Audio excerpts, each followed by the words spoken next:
I mean, it's just not as safe an environment anymore for kids to be able to go out and bike and play until all hours of the night. I did the same thing when I was a kid, but I understand patients' concerns about not wanting to do that, especially when it gets dark so early and things like that. So you've got to find other ways to do it. But there are creative ways to have activity, and you can go out to different places that are enclosed and maybe more safe, have good lighting, or group or team sports where you have multiple people in the same place at the same time. Bottom line, interaction. Yeah, public interaction, going to a gym where they have a lot of people there. So there are ways to do this right. And what you have to do is assess your situation, understand the dangers of your environment and your life, and go ahead and do what's best for you and your family with what you have.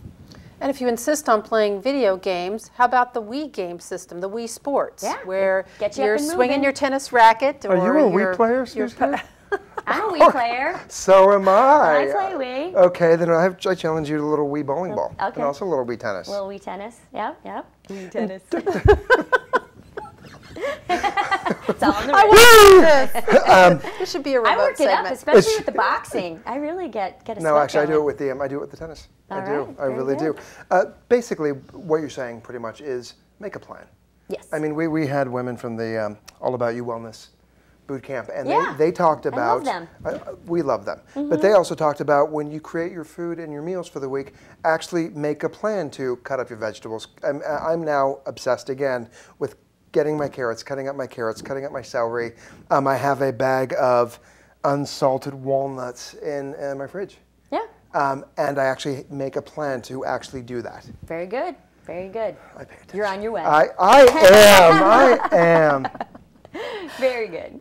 So what else do you think people need to know about a healthy heart? What are the symptoms and how do they differ between men and women in terms of heart disease and heart attack? Yeah, unfortunately for women, the symptoms of heart disease are much more subtle.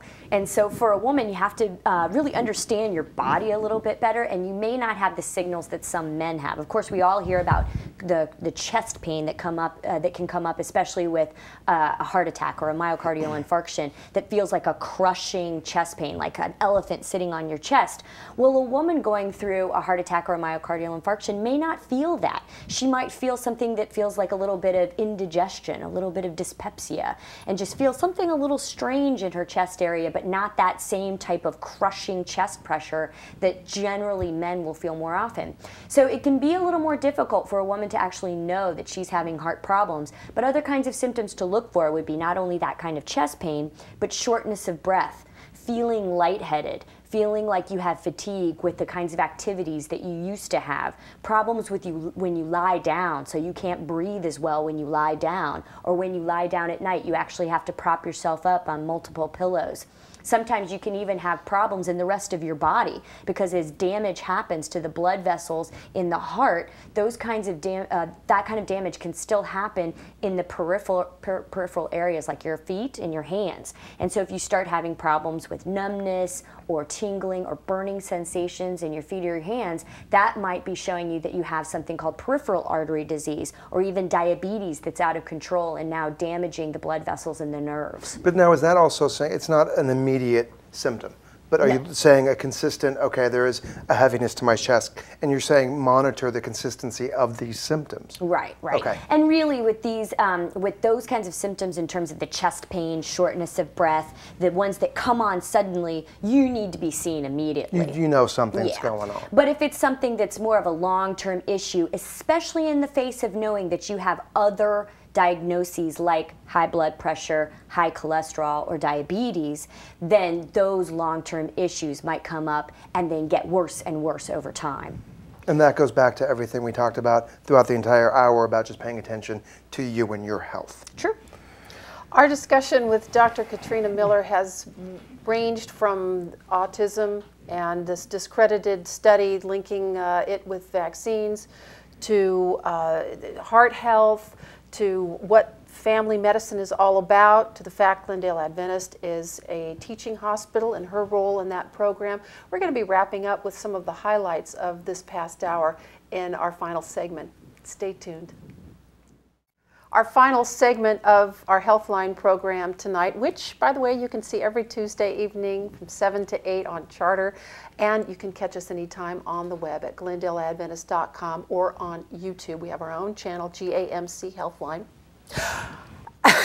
What was my question? Oh, I know. I was going to say we were talking in our previous segment about the importance of diet and exercise, and we have just, in the city of Glendale, kicked off the Lose a Ton in 10 campaign that asks participants in the greater Glendale area to lose a total of at least 2,000 pounds, and Glendale Adventist will be donating that much money to the Glendale Healthy Kids. So lose some weight here. And it's not 2,000 pounds per person. No. It's cumulative. You're so good with that. You know, I have a question real quickly in our wrap up about autism. Is autism curable? Generally speaking, the short answer is no. Okay. I hope at some point that there is more we can do for autism, and there is more and more all the time that we are doing for autism. But in terms of a cure, we don't have that right now, but lots of research is going on all the time to get to that. Thank you. That was my big question. What do you, And now yours. as a family medicine doctor, you cover the wide range of maladies.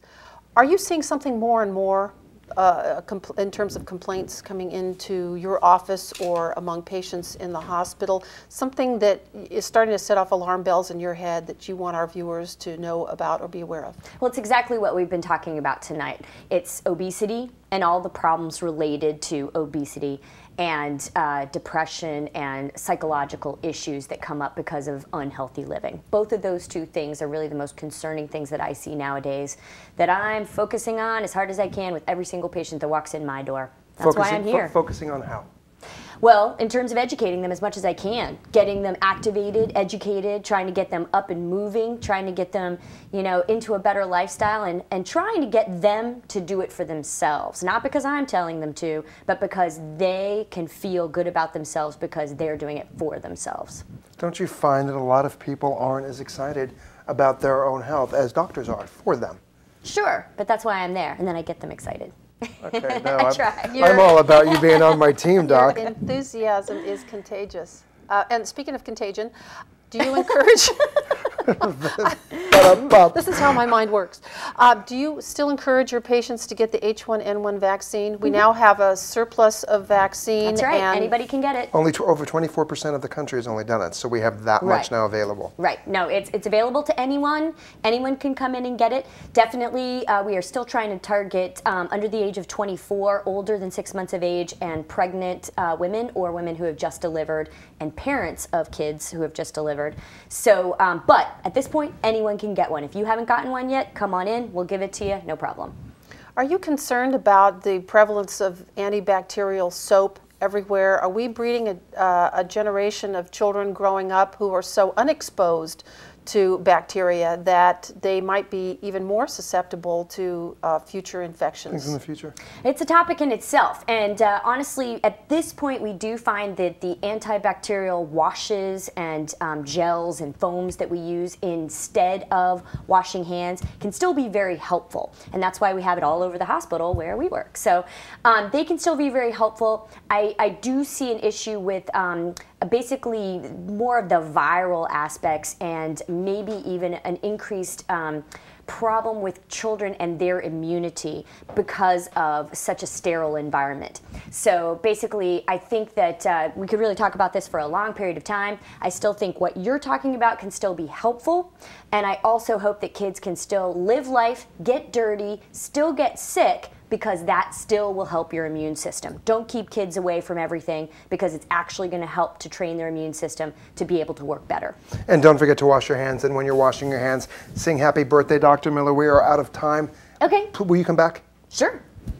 Love that. Thank you for watching us tonight, because tonight was all about you and your questions. And pay attention to your health. Be more specific and succinct with what you tell your doctor, because one piece of information can save your life.